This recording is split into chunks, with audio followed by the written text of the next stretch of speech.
Pleasure to talk to you about this film. I think it's quite a unique cinematic experience by having watched it yesterday. How was it watching it with an audience at the film festival yesterday?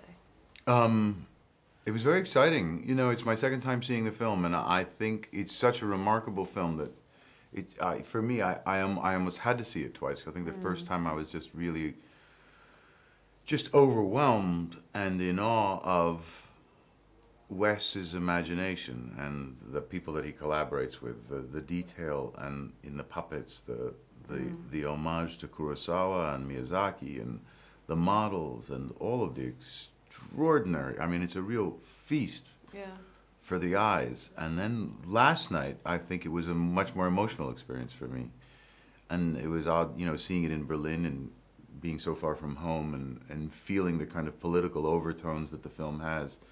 But more than anything, kind of this really intimate and lovely ode to dogs and their capacity for love and loyalty and compassion. I was very moved by it. Well, I think that summarizes the film very well. You know, loyalty, love, and compassion is what is going to make this movie relatable to international audiences. Don't you agree? Yeah, I think so.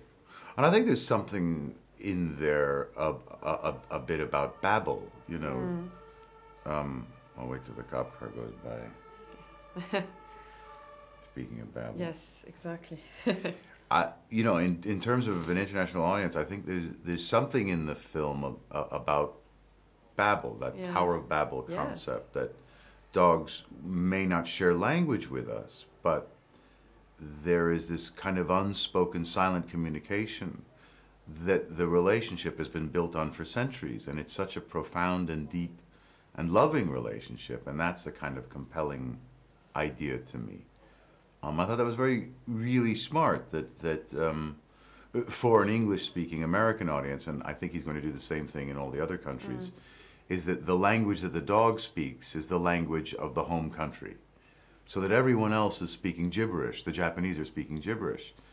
And that's, I think, a very intelligent choice, so that people realize that really the dogs are the only ones making any sense, and yet we all relate.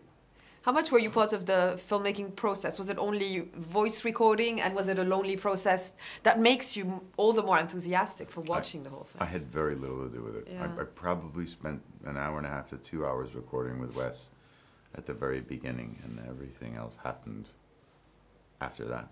Are you able to gauge what makes him a unique filmmaker in the sense that, you know, he's a Wes Anderson, he's got his own brand, basically? Yeah.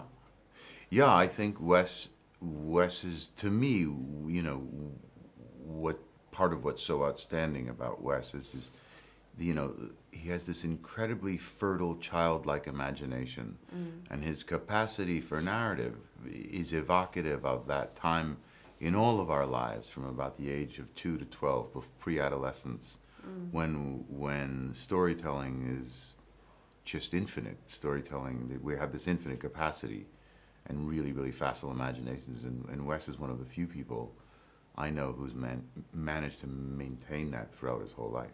And how much do you think imagination is key to the cinema industry? Is it all about that, or not always? Yeah, imagination is key to everything. It is everything to me. I mean, I don't know. It is everything. I don't know a job, I don't know a way of being that doesn't employ imagination. You know, I mean, a human being without imagination is so sad. A dress model, you know. You know, it's everything particularly in our industry, because what we're doing is we're putting our own imaginations on display. But we all do that every day. I mean, everyone does that. Writers do that, journalists do that, you know. People do that just in conversation. And, you know, Wes is just somebody whose imagination is extraordinary. Yeah, it kind of flows from his head. Yeah. He doesn't censor it, you know, and it's very honest, like a child. Like it doesn't. Would it be interesting to put some dogs on an island full of trash? Yes, that's a good story. And then the boy would go after his dog? Well, how would he get to his dog? Well, he would fly in a small plane. He would fly. Age 12. Yeah, that's right. And that's a child, like only a child, because we're too bogged down in rational thought to allow any of those things to occur. Whereas a child, it happens like that. And of course, you know, you start to tell the story, and before they can finish telling the story, they found a refrigerator box and they're doing it. You know what I mean? That's how my boys are. And I think as I watch Wes as an artist, I think that's how he is, but he commits to that idea. And he's got very good refrigerator boxes.